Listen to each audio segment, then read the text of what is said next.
Hello friends, मैं doctor Dwarka. हमें pornography के बारे में बात करना क्यों ज़रूरी है? Why we need to talk about pornography? दोस्तों, ये बहुत ही ज़रूरी टॉपिक है और इस पे हम बात इसलिए भी करना चाहते हैं कि बहुत सारे इस तरह की क्वेरीज़ आई थी और हम इस टॉपिक पर जब बात करेंगे इस वीडियो में, तो काफ़ी कुछ प्रॉब्लम आपकी सॉल्व हो सकती है। दोस्तों, आज हाई स्पीड डेटा और घर-घर पर इंटरनेट की पहुँच ने लोगों के जीवन में इस तरह के अश्लील दृश्यों को या कंटेंट की उपलब्धता को बहुत आसान कर दिया है, जबकि आज से 20 वर्ष पहले ऐसा नहीं था। आज हर आयु के व्यक्ति, हर लिंग के लोग अपना बेहद कीमती समय इसे देखने में गँवा देते हैं, अपने जीवन का अमूल्य समय गँवा देते हैं, जिसका सबसे खतरनाक प्रभाव ये पड़ता है कि ये कंटेंट न केवल व्यक्ति के मानसिक विकास को अवरुद्ध करते हैं, मानसिक स्थिति को भयावह स्थिति में ले जाते हैं, बल्कि उसके यौन विकास को, यौन व्यवहार को और उनके जो विवाह के बाद के जो संबंध हैं, उन सभी को बहुत ही नकारात्मक प्रभावित करते हैं। इसके अलावा इस तरह के कंटेंट का एक और सोशल इफ़ेक्ट आता है कि इस तरह के जो लोग देखते हैं और बहुत ज़्यादा एडिक्ट हो जाते हैं और उसी की वजह से समाज में यौन अपराध भी बढ़ रहे हैं। एक रिपोर्ट की अगर हम मानें तो लगभग 40 मिलियन लोग रोज़ाना ऐसा कर रहे हैं, यानी कि ऐसे अश्लील दृश्य या कंटेंट देख रहे हैं और इसमें से लगभग 20% पुरुष हैं, 17% महिलाएं हैं और इनमें से भी 10% लोग ऐसे हैं जो इसके एडिक्ट हैं। लगभग 115 मिलियन लोग प्रतिदिन इस साइट पर विजिट करते हैं।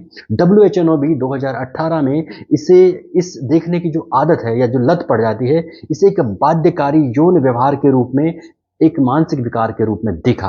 आज ऑनलाइन देखने वाले, इस तरह के कंटेंट को देखने वाले लोगों में खास करके किशोरों और पुरुषों की संख्या में लगातार बढ़ोतरी हो रही है।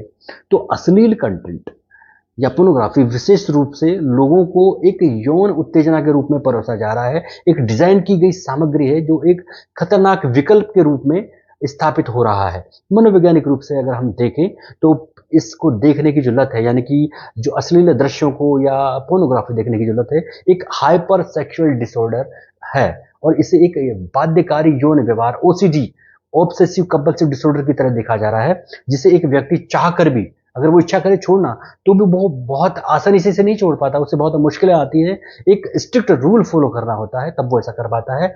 तो इसकी बाध्यता इस हद तक पहुंच चुकी है, इसकी वजह से एक व्यक्ति के काम, रिश्ते, उसका दैनिक जीवन, उसका व्यावसायिक जीवन सभी कुछ प्रभावित होते हैं।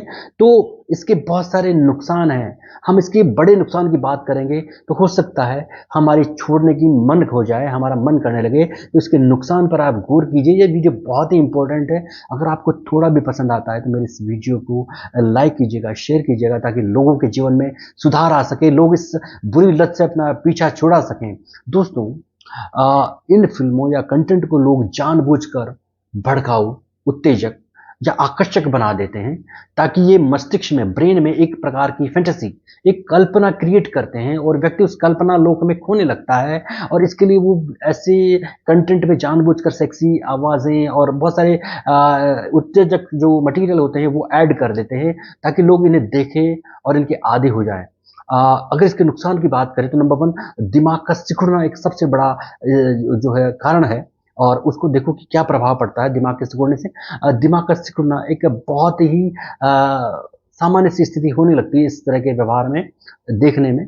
दिमाग का सिकुड़ना, स्टडीज़ बताती है कि जो लोग ऐसा कंटेंट देखते हैं, दृश्य देखते हैं, जिन्हें इसकी लत पड़ जाती है, उनके ब्रेन में ग्रे मैटर की कमी होने लगती है। ग्रे मैटर एक मैटर होता है, उसकी कमी होने लगती है। ये एक स्टडी की गई जो 24, 45 और 64 वर्ष के लोगों के ऊपर की गई और जिन लोगों ने हर वीक में 4 घंटे इसमें बिताए, उन लोगों पर स्टडी गई और स्टडी में ये देखा गया, जिसमें एमआरआई की गई, स्कैनिंग की गई और उसमें देखा गया कि एमआरआई में ये पाया गया, ऐसे लोग जो 4 घंटे पर वीक इसमें बिता रहे थे, वो उनके ब्रेन में जो मोटिवेशन का सेंटर होता है, जो प्रेरणा का जो सेंटर होता है, वो काम करना, वो शिथिल हो गया, वो काम करना बंद कर चुका है।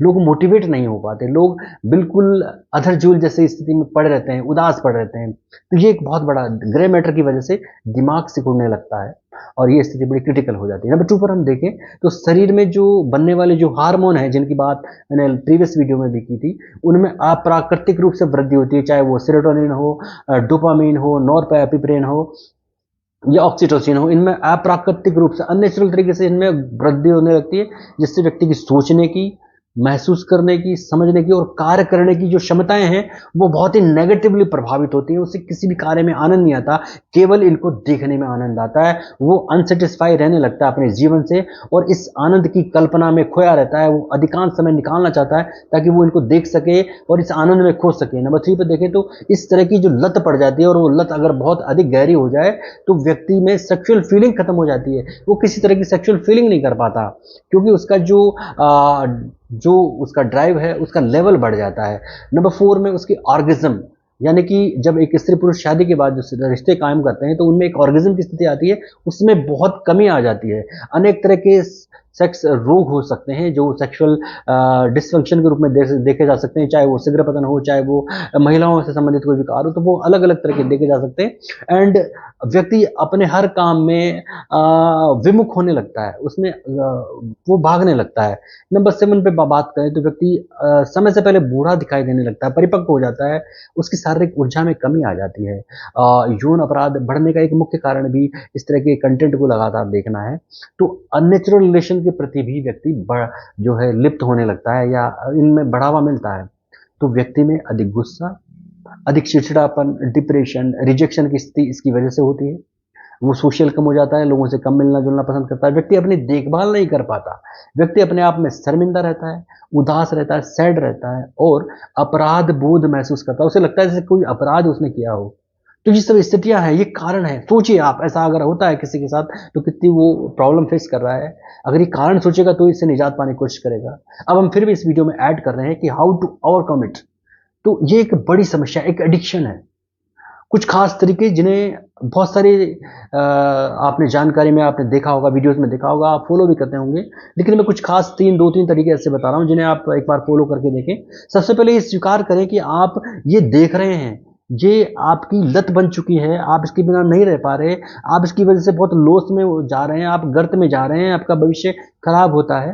अगर आप ये सोचेंगे, आप स्वीकार कर लेंगे, तो आप इससे निकलने की कोशिश करेंगे और इसके लिए बहुत ज़रूरी एक एफर्ट करना होगा कि आपको एक पेज पर ये लिखना होगा कि मैं ये रोज़ देख रहा हूँ, इतने घंटे देख रहा हूँ और इसकी वजह से मुझे ये लॉस हो रहे हैं।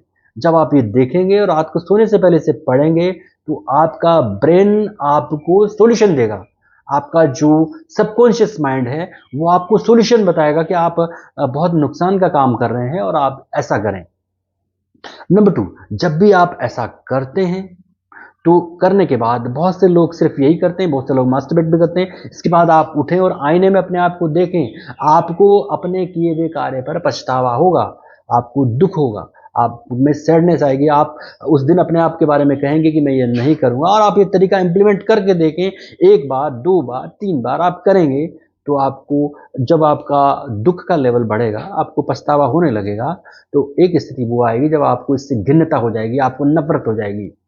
ऐसे कंटेंट देखने वाले लोगों को, थर्ड बता रहा हूँ, ऐसे कंटेंट देखने वाले लोगों को अपने परिणाम पर, देखने के परिणाम पर भी विचार करना चाहिए।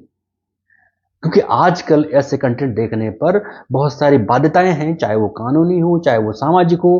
कानूनी बाध्यता जब होती है तो बहुत सारे पेपर्स में न्यूज़ पढ़ी जाती है कि ऐसे व्यक्तियों को ये लीगल प्रॉब्लम को फेस करना पड़ता है। तो आप परिणाम पर विचार करें कि कोई गलती से ऐसा कार्य हो जाता है तो आप परिणाम पर विचार करेंगे तो आपको इसको छोड़ने का इमीडिएट दिमाग में आने लगेगा। एंड इसके अलावा आप ये भी सोचिए कि आपके बारे में जब लोगों को ये पता लगता है कि मैं ऐसा कार्य कर रहा हूँ, तो भले ही वो खुद कर रहे हों, लेकिन फिर भी आपके लिए जो इमेज है, वो लोगों की जो सोच है वो उतनी अच्छी नहीं रह पाएगी। तो आप इस पे विचार करेंगे तो आपका छोड़ने का मन करने लगेगा। नंबर 4, इसकी जो सबसे आसान पहुँच है वो आपके हाथ में जो मोबाइल है वो है। आप उस पहुँच को दूर रखिए। आप जितने भी मोबाइल है घर में उनको आप ड्राइंग रूम में रखिए, इकट्ठे करके रखिए। 10 बजे बाद उनको इकट्ठे करके रख दीजिए। देर नाइट में आप उठेंगे, लेने जाएँगे तो आपको बड़ा बुरा लगेगा और आप इससे बचेंगे। नंबर 5, जितने भी आप घर में इलेक्ट्रॉनिक गैजेट है, चाहे मोबाइल, लैपटॉप, कंप्यूटर हैं, आप अपने डिवाइस में से ये चीज़ें ब्लॉक कर दें, हटा दें और बिना सोचे एक बार आज और अभी से ही ब्लॉक कर दें। आप कोई परिणाम पर नहीं सोचें, बिल्कुल बिना सोचे आप जैसे ही मेरा ये वीडियो देखते हैं, आप इमीडिएट सबसे पहले इनको ब्लॉक कर दें और ब्लॉक कर दें। जब तक आप रोक सकते हैं, रोकें अपने आप को। नंबर 6, अपनी मानसिक मजबूती को डेवलप करें और इसके लिए आप योगा करें, ध्यान करें, चिंतन करें। लोगों ने चिंतन करना बंद कर दिया, लोग चिंता करने में व्यस्त हो गए। जब भी स्ट्रेस होता है, चिंता होती है, तुरंत इस तरह का मटेरियल देखने लगते हैं। तो चिंतन करें, और भी नहीं तो कम से कम अपने भविष्य का चिंतन करें, अपनी जिम्मेदारियों का चिंतन करें, अपने बच्चों के बारे में सोचें, अपने बारे में सोचें। तो चिंतन करेंगे तो इस तरह का मटेरियल दिमाग में आने से रुकेगा, आप सोचेंगे नहीं। अपने मूल्यों को प्राथमिकता दें, क्योंकि आप मूल्यों को प्राथमिकता ही नहीं दे रहे। आप तो अमूल्य जो स्थितियां हैं उनको प्राथमिकता दें। इसलिए अपने वैल्यूज को आप प्राथमिकता दें। जिस दिन आप प्राथमिकता देंगे, आप अपनी लाइफ से इन चीज़ों को हटा देंगे, साइड में रख देंगे, आप तुरंत रख देंगे। नंबर 9 10 खालीपन न रहने दें। अपनी लाइफ में किसी भी तरह की खालीपन न रहने दें। अकेले न बैठे, क्योंकि खाली दिमाग शैतान का ही घर होता है, इसमें कोई दो राय नहीं है। इसलिए बिजी रहें, किसी भी कार्य में बिजी रहें। और इसके बाद भी अगर आप 0% भी अपने आप में फ़ायदा नहीं देखते हैं, तो बीइंग ए साइकोलॉजिस्ट मेरा सजेशन है, आप किसी भी साइकोलॉजिस्ट से मिलें, बिल्कुल क्लियर कट अपनी प्रॉब्लम शेयर करें। बहुत सारी थेरेपीज है, चाहे वो सीबीटी हो, डीबीटी हो, या और बहुत सारी थेरेपीज होती हैं।